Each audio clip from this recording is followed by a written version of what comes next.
इस ट्रायंगल में ये साइड आपको 3 दिया हुआ है, ये 4, इसको आप x मान लीजिए और ये एंगल मान लीजिए थीटा। सो राइट एंगल ट्रायंगल आपको दिया हुआ है। जो हमने इसमें अब तक सीखा है उसी का एक एप्लीकेशन है छोटा सा कि कैसे इसको अप्लाई कर सकते हैं। ये चीज़ आप ध्यान में रखें, 11th क्लास की जो पढ़ाई है वो 10th में उसमें काफ़ी डिफरेंस है, क्योंकि क्लास 10 तक क्या होता था कि 3-4 फॉर्मूले होते थे किसी चैप्टर में, उसी पे आप 100 सवाल या 150 सवाल बना लेते थे। 11th में थोड़ा सा डाइवर्सिफिकेशन है, एक ही कह सकते हैं आप एक चीज़ से रिलेटेड या एक पार्टिकुलर कॉन्सेप्ट से रिलेटेड मल्टीपल फॉर्मूला हैं, और ऐसे करके सिलेबस डिवाइडेड है कि आपको डाइवर्सिफाइंग तरीके से पढ़ना पड़ेगा। खाली फॉर्मूला याद करने से अब काम नहीं चलेगा। You need to know the basics plus its manipulations and its implementation in solve question. So 11th class में पूरा फोकस है वो आपका इम्प्लीमेंटेशन पे होना चाहिए कि जो आपने सीखा है उसको वेरियस कंडीशंस में कैसे आप अप्लाई कर सकते हैं। So it's best of recursive sort of learning. एक छोटी सी चीज़ आपने सीखी, 2 चीज़ें सीखी, दोनों को कनेक्ट किया, तीसरी बन गई, फिर तीनों को कनेक्ट किया, चौथी बन गई। So it's a recursive sort of learning. ये पूरा आपका 11th क्लास उसी पे बेस्ड है।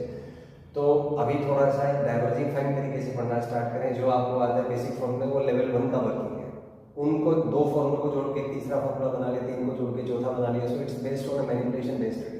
तो if you are comfortable, if you can develop your mind-bending system, you can develop your thinking process along that process of recursive learning, then certainly you will be on the right track. You will be able to match up with the exam expectations. You will be able to crack the exam if your mind-bending system is able to adapt to what is needed to solve the questions. You can adapt to the high-frequency problem-solving skills. You can adapt to the high-frequency exam conditions. So it's all about use of mind-bending system. And basically how your mind system works when you solve multi-conceptual question or a question which involves multiple concepts. So you need to develop a habit of developing your mind system also, in addition to studying the subjects, which is always necessary.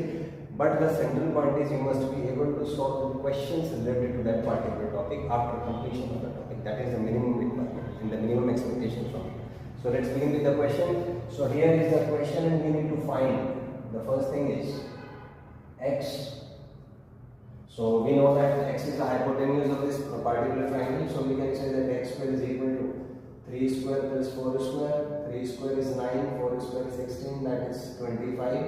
So from here x comes out to be 5. As it is the side, so we will neglect the negative side. Second question is find sin theta.